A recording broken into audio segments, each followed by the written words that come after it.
It's good to see. When did they announce this studio? It was like 3 or 4 years ago, right? It was a long time ago.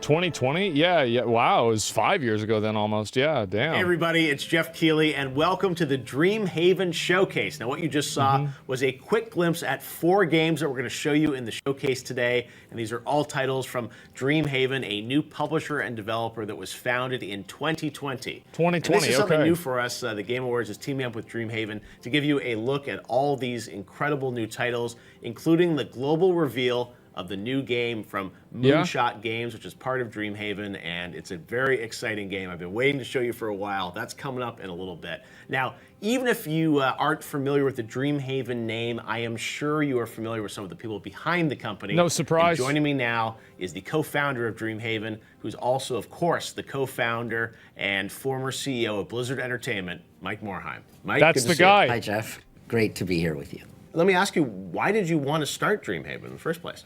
Well, when I left Because Bobby Blizzard, Kotick was an asshole? I didn't know exactly what I wanted to do. And so my wife, Amy, and I spent a bunch of time just Yeah, no, I get it. talking to people and brainstorming ideas. And we got to talking with a lot of folks that we loved working with in the past. They were also thinking about what they wanted to do next. And the idea of what if we joined forces to try to create something really special, a place where game developers and creators could focus on making things that were really passionate and excited to make, an environment where people could do their best work, and really a goal of trying to create games that brought people together in positive ways and really just support them in doing their best work. You mentioned internal teams, so people are probably wondering, like, well, how big is this company? What's the, is it a full-scale publisher, I'm curious about developer? that. Like, what can you tell us about the size and scope of Dreamhaven? Yeah, so we have 2 internal teams, Moonshot Games and Secret Door. We also are building a central team that will help publish these games and bring them to players around the world.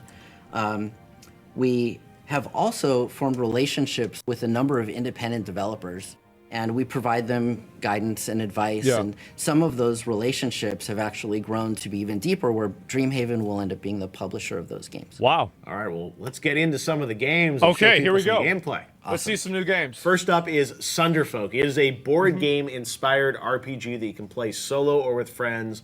It's kind of a whole new genre for games, and it sounds like the just for perfect a bit of couch co-op context here. Lots of us This guy right here is Mike Morhaime. He was basically the original president of Blizzard. He started Blizzard. He left Blizzard in like 2018 or 2020 or something like that. And he started a new game studio called Dreamhaven. And now they're talking about some of the games they're releasing. They could do some things to make it more accessible to more people. Board games, I'm not that interested in. digitizing the experience in a lot of ways. Yeah, but it's whatever to me. maintaining some of the magic of that in-person experience, and you know, it's just such a great environment. Sunderfolk really is a love letter to the genre, just with a twist. The team took the approach of putting the game board on a shared screen, TV or monitor, and putting your character's actions and sheet, or in this case, cards and abilities and even the rules of the game on a mobile device. It is really cool to have that 2-screen experience, and now let's take a look at how it all comes together. All right, let's watch the trailer. Here it is. Deep below ground, in the dark and fathomless Sunderlands, hope persists in the animal village of Arden, your home. Well, For this many looks seasons, nice. the Life Tree has protected Arden. But all is not well in the Sunderlands.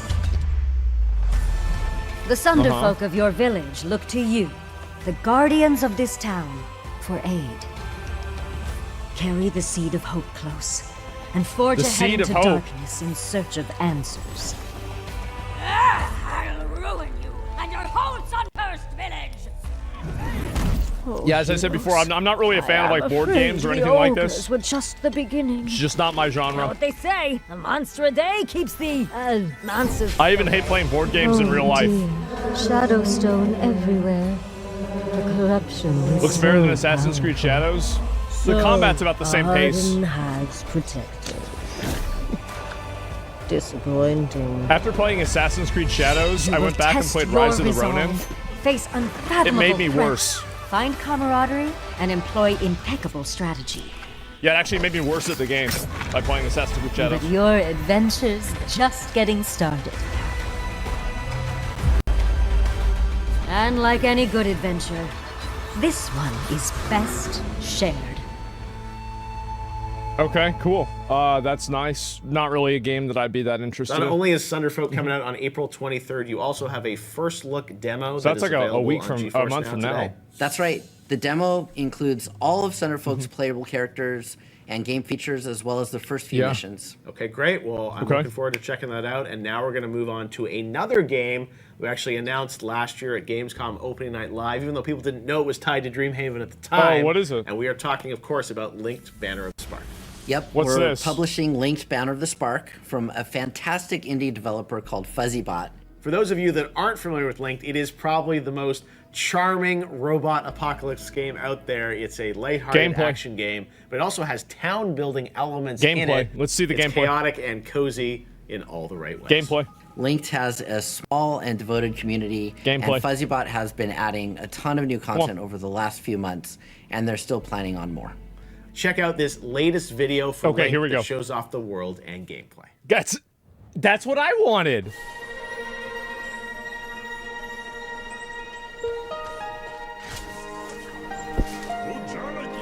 Where's the combat?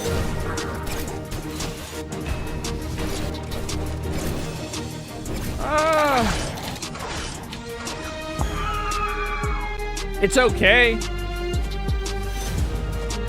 I would say like yeah, that's decent. This is a game I would take a sponsor for.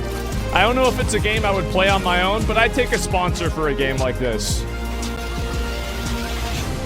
You know? I would let somebody give me money to play this. I don't know if I'd really go play it myself. AKA sponsor me to play this? Yeah, of course. And I think the graphics for it really look bad. It looks unfinished. Like this looks a lot better. But like especially like the character's face and their hair, it looked very very unfinished. That was Linked, and I am very excited to build my Fish and Bot Friend collection as soon as it's out. Yeah, I would maybe try Well, you'll this. be able to play on consoles soon. And for our Steam Early Access players, you can enjoy the brand new content patch today. All right, well, we've covered a lot of great stuff today, and the reveal of the Moonshot game is coming up in just a minute. But before then, we have one more game to cover. Okay, and I hear this is a game that you actually heard about from players in the StarCraft community. Is that right, Mike? Yeah, one of my friends recommended that I check out this small indie game that launched last September. And after trying the game, I just fell in love with it. And through a stroke of luck, we had the chance to become their publisher. And well, it probably won't surprise you why we love it so much. All right, is this well, what I think it At is? the trailer from Mecha Bellum. No, it's not.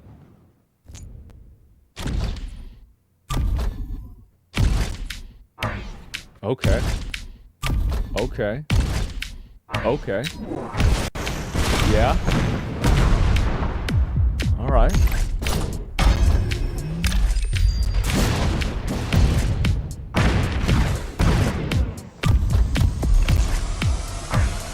So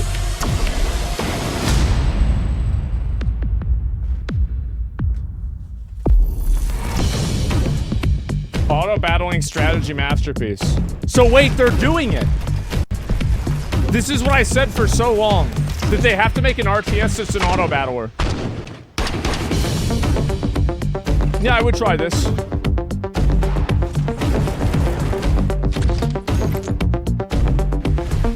Yeah, this is cool. I'm interested. Yeah, it's out. Is it any good? Has anyone played it? Oh shit. It's good? That's cool.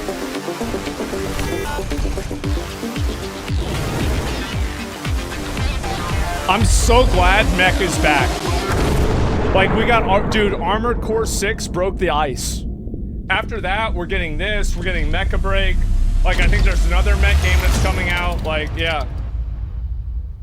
Let's go. Yeah, exactly. Nobody would play this? No, I think this Mecha Bellum is a turn-based auto battler, and it turn-based. still has some strong RTS vibes, though, right? That's right. I think that it scratches the RTS itch without the high APM requirement, which is why I loved it so much. And the developer Game River has been constantly updating it. We not only fell in love with Mechabellum, but also the team and its community, and are super excited about being part of it.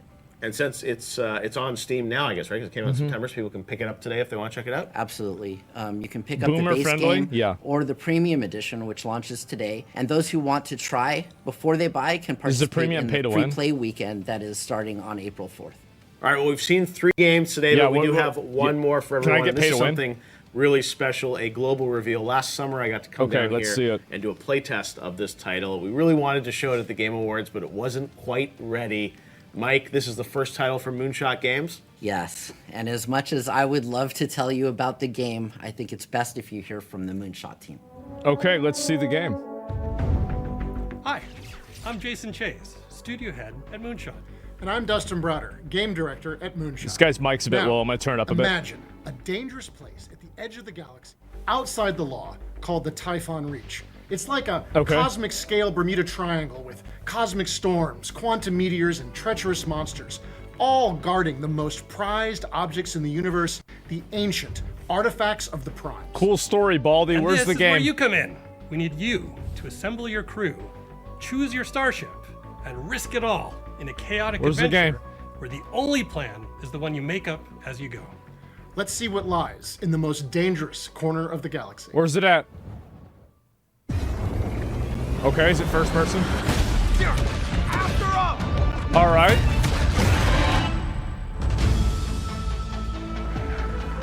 Welcome to the Reach, a vast realm of discovery and brutal explosions.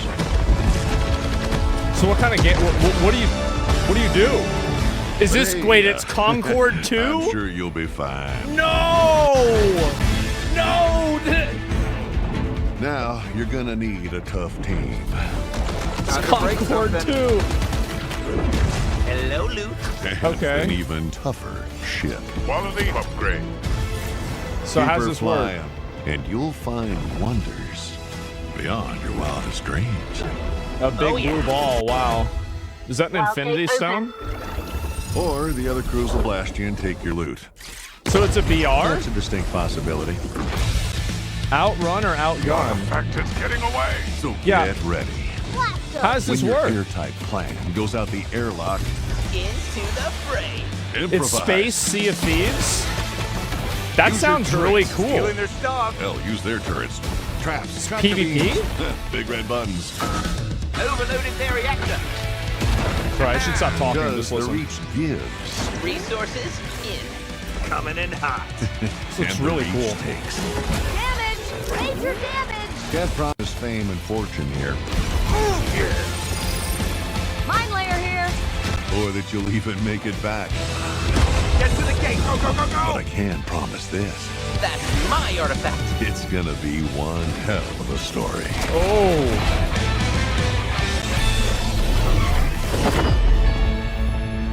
Damn, Wild Gate. Sign up to playtest. I'll play it. Yep, I'll play it. Wildgate I'm good for is it. a crew-based shooter that takes place in the far reaches of space, Got it. where 20 players across 5 ships face off to secure the valuable artifact and escape. Okay, 4 teams Or of... you yeah, can 5 choose teams violence of 4. and opt for an elimination win, working together with your fellow prospectors to destroy every other rival crew in the Reach through ship versus ship combat. And even if combat isn't your thing, there's tons to do and discover, as you This and is your like Dark crew and need to Darker? scout out and claim resources, as well as your path out of the Reach through a nearby Wildgate. With the other 4 ships all trying to do the same, you can expect to face some pretty intense matches. And space crimes. Lots of space crimes. The Reach is ever changing, and the map layout for each game is procedurally generated, so no 2 games will play the same. Over the last year, we've had the privilege to host some small tests behind closed doors. And we're now ready to kick off our very first public playtest in the next few weeks. Okay. Sign up on our website for a chance to join us. Thanks so much for watching.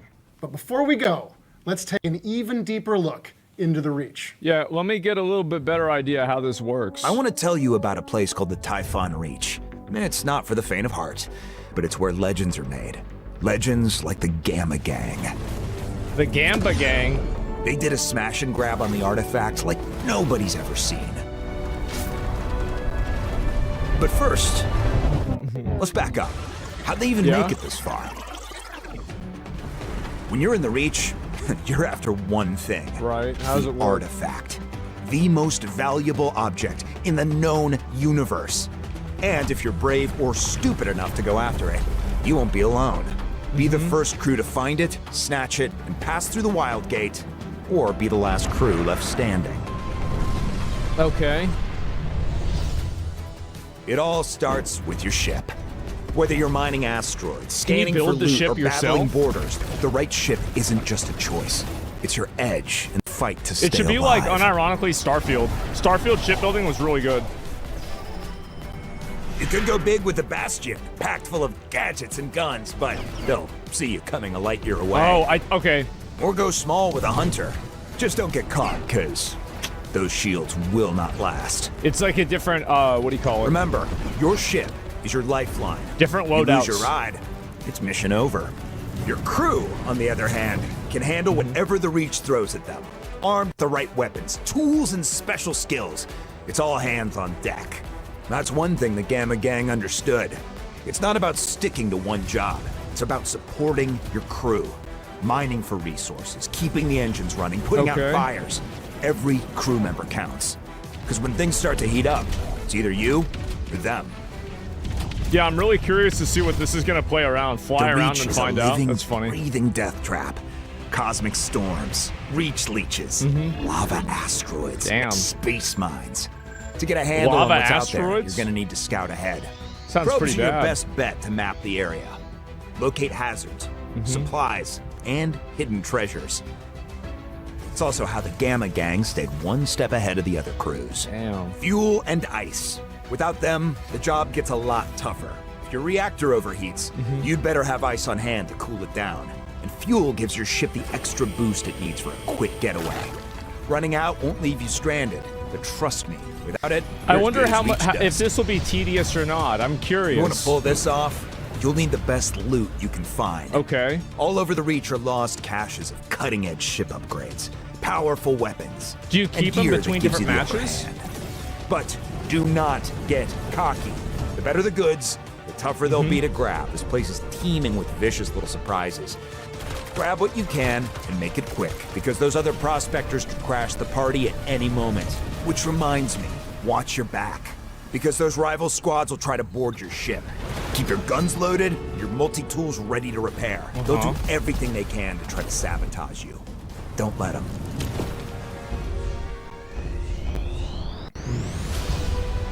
Now, back to the big score. The artifact. You never know where it'll pop up, or what kinds of hell you'll have to go through to get it. Many prospectors went in that day, but only the Gamma Gang came out. But it wasn't over yet. They made a mad dash for the Wild Gate, and the other crews were hot on their tail. Which brings us back to here. Now, the Gamma Gang did make it to the Wild Gate, but I never said they made it through. They had the They got blown guns, up? the fuel, the upgrades. The plan was perfect. Or so they thought. Because there was one thing they didn't expect. Me. Oh shit! That's the Reach, kid. I didn't play fair. And you don't have So to you can like either. invade a ship? Because out here, the only plan that counts is the one you make up on the fly. Oh no! This guy just put. Wait, you can just go in there and loot the item out of I the hope box. all you guys are excited Seems as I pretty am easy. about Wildgate. I cannot wait to jump in more and do as Dustin Yeah, it seems says. pretty simple. Space crimes, Mike. You and me both. The Moonshot team puts so much care into making sure the world isn't just fun to explore, but that the matches are challenging and in most cases, unpredictably hilarious. Well, I cannot wait, as I said, for more people to go. And this is really a game you have to play to really get Yeah, I all the tried. excitement inside of it. All right, well, that kind of wraps up the show, but let's recap what we've talked about so far. Okay. The Thunderfolk demo is on GeForce Now right was the now. the Mechabellum board launches game. a premium edition today and was a the auto free play battler. weekend next month. Linked is currently in Steam Early Access and coming soon to consoles. That And was you the can cozy sign game. up for Wildgate's community preview playtests. It's really a just more saw the that. merrier kind of game, so encourage your friends to sign up too.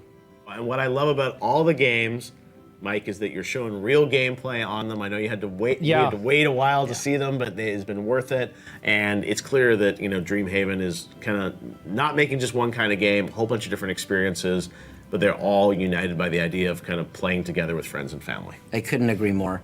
We're so grateful for your support, Jeff, and for everyone who's followed our journey so far. Absolutely. I'm excited. This is only chapter 1 for Dreamhaven, and we can't wait to hear more. Thanks for watching, and we'll see you all online. See you later. Great. Okay. Well, that was a nice little show. Yeah, that was decent. What did you guys think? 1 out of 10. I'd say it was like a 6 or a 7. Yeah, I think that these games, so I can give like a little bit of thoughts on it right now. So this first game, well, actually, let me go back. This is a board game. I don't like turn-based board games. It's just not for me. But like this game looked okay to me. Like it didn't really look amazing. It was like just decent, right? An average, okay game. And so, yeah, I saw this. This is nice. I think some of the graphics look pretty unfinished. Like it just looks not really great. I don't play games because of graphics, but I can acknowledge if they don't look complete. It kind of looks like it has the same style as like Palia, which is like very visually unappealing. I think that whenever people saw the studio coming out, they were hoping for a game like this, right? I mean, like, honestly, it's like, you have, okay, well, these are ex-Blizzard people, and they're going to try to make a new version of, like, maybe one of their old games, like StarCraft, for example. So this did look pretty cool, and I like this game. This game definitely, I think, passed the vibe check the most for me. I mean, it doesn't have, like, because there's a lot of video games nowadays, and I don't even dislike this a whole lot, but I do think that it can be kind of overused, where you have these very, like, bright, vibrant colors, and everything is, like, cartoonized with games. And it does make me a little bit more reminiscent and, like, I guess nostalgic of the old, like, 90s or 2000s games that have, like, a much more serious, gritty vibe to them. So when I see a game like this, I think it's called Mechabellum, this definitely looked appealing. Mechabellum's been out for years. Yeah, I mean, I don't know if it is or not. I have no idea. I just saw this and I'm like, okay, well, this looks cool. So, yeah, that's about it. Reminds me of cozy games, pushes me away. Yeah, anytime that I hear that a game is cozy, that makes me, like, I think cozy has been used. You know how, like, we have BBW that's used as a euphemism for fat now? Or like, curvy. Like, you're not curvy. Like, yeah, well, the moon is curvy. It's a circle. It's very round. And so, like, when I hear that, cozy is, like, the same thing as curvy. It's not cozy, it's boring, in the same way that it's not curvy, it's fat. That's just it. They found a way to market a video game as being boring and have people celebrate it. Great personality means fat. Well, I don't know. I mean, even that would be better than this. And so, why is it always a PC style, PC Deadpool style of narrating over the top? So you don't like the tone of games like this? I think that's fine. Some people might not like the tone of it. I don't know. I mean, I can see why people don't like that, but I think if you're making a game that has like kind of a cartoonish vibe to it, then it would kind of make sense that you would have kind of like goofy, cartoonish like feel. The characters in the game, I think, are kind of they're not really that appealing. Like, this is like, I like, nobody wants to be that. Nobody wants to be any of these characters, right?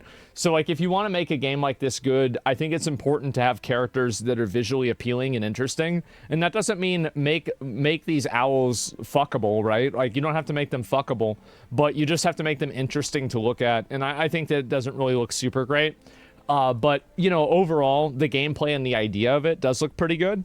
And so I would probably try this out. Sure, why not? Is this even worse than Concord? Well, the reason why Concord would have succeeded if it had Overwatch quality gameplay, right?